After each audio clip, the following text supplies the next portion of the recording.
Elon Musk, on a l'impression de tous le connaître tellement on entend parler de lui. Pourtant, il y a des infos encore assez croquignolettes qu'on ne connaît pas sur cet inventeur qu'on présente souvent comme génial. Alors, première idée bizarre d'Elon Musk, c'est qu'il a voulu envoyer des bombes atomiques sur la planète Mars. The sun is a nuclear explosion, a fusion explosion. That's what the sun is. It's an ongoing fusion explosion. So if you wanted to add energy to Mars, like warm up Mars, really the source of almost all energy in the universe is fusion. Et derrière cette idée qui paraît complètement folle, il y a un projet qui est celui d'enclencher la terraformation de la planète rouge.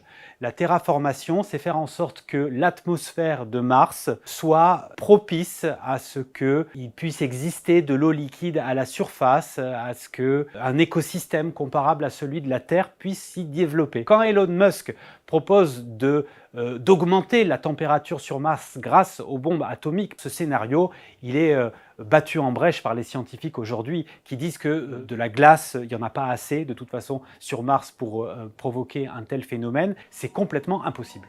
Un autre projet fou d'Elon Musk, il veut qu'on puisse contrôler les ordinateurs grâce à notre cerveau. Ce projet d'implanter les cerveaux avec des puces électroniques, Elon Musk le développe avec sa société Neuralink. L'idée, c'est vraiment de pouvoir récolter au niveau du cerveau les signaux électriques qui traduisent notre pensée ou les commandes de nos muscles. Ça peut changer la donne pour les personnes paralysées qui peuvent penser à bouger des membres qu'elles ne peuvent plus bouger, mais le signal pourrait être capté par la puce et envoyé à des moteurs, les moteurs de prothèses par exemple, ou d'exosquelettes, voire de fauteuils roulants.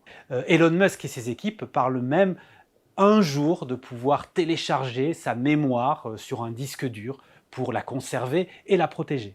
Et d'ailleurs, il a déjà équipé un singe d'une puce implantée dans la tête qui lui permet de jouer à un jeu vidéo uniquement par la pensée. One of the things the Neuralinks allow Pager to do is to play his favorite video game, Pong. To control his paddle on the right side of the screen, Pager simply thinks about moving his hand up or down. We've removed the joystick altogether. Now that he's up to speed, let's increase the difficulty and see how well Pager can play with the Neuralink. As you can see, Pager is amazingly good at Mind Pong. He's focused, and he's playing entirely of his own volition. Ça a l'air très ludique, mais en fait, la réalité est beaucoup moins rose. Une association de médecins américains a révélé que plusieurs singes étaient morts dans des souffrances extrêmes pendant ces expérimentations, parce que, évidemment, tout ça s'était mal passé. De la colle chirurgicale qui ne devait pas être utilisée dans le cerveau l'avait été. C'est assez dramatique et ça pose des questions sur l'éthique qu'il y a derrière les entreprises d'Elon Musk. Un autre projet fou d'Elon Musk, c'est qu'il a les usines de batteries les plus grandes au monde. Elon Musk a baptisé ça les Gigafactories. La première d'entre elles, il l'a construite dans le Nevada aux États-Unis en 2014. Il faut imaginer un site qui ferait 180 mètres de long sur 1 km de large. Et tout ça uniquement pour fabriquer des batteries, celles des voitures électriques, celles des Tesla, des batteries lithium-ion. En les fabriquant à si grande échelle, Elon Musk est capable d'une part d'en fournir suffisamment pour la ribambelle de voitures Tesla qu'il fabrique, et c'est aussi une façon de maîtriser et de casser les coûts, puisqu'en en fabriquant beaucoup, il les fabrique chacune moins cher. La technique des Gigafactories, c'est vraiment une invention d'Elon Musk et ça a essaimé dans le monde entier. D'une part parce que lui-même avec Tesla, il a construit d'autres Gigafactories ailleurs, par exemple à Berlin. Et là, il ne s'agit pas simplement de fabriquer des batteries. À Berlin, dans la Gigafactory, on construit les voitures dans leur globalité. Ça veut dire qu'il n'y a pas de sous-traitance, tout est fait au même endroit. Et puis maintenant, il y a d'autres sociétés, autres que Tesla, qui fabriquent des Gigafactories ailleurs. I really want to assure everyone that you can have hope in the future. You should have hope in the future. This problem will be solved, and this factory is a major step in that direction. So believe in the future.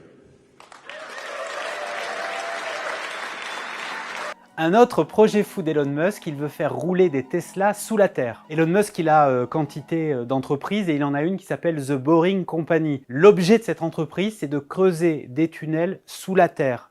Il l'a créé après un tweet qui est resté célèbre. Les embouteillages me rendent fou, je vais construire un tunnelier et creuser des tunnels pour voyager sous terre. Alors tout le monde a pris ça pour une blague, mais en fait il l'a fait. C'est en décembre 2018 qu'Elon Musk a proposé aux journalistes de leur montrer le premier tunnel qu'il avait construit sous le site de SpaceX en Californie. Il a fait creuser déjà un autre tunnel sous Las Vegas. Un tunnel qui est opérationnel aujourd'hui, mais pas avec des voitures en mode autonome. C'est des voitures qui sont conduites par des chauffeurs. C'est un réseau qui fait 3 km de long. En 2022, il est utilisé pendant le CES. Entre 14 000 et 17 000 personnes par jour qui ont utilisé ce réseau souterrain avec un temps moyen de 2 minutes par transport. Demain, il aimerait pouvoir construire des autoroutes souterraines comme celle-là sous les grandes villes américaines. Alors c'est un projet qui est beaucoup critiqué, notamment par les urbanistes,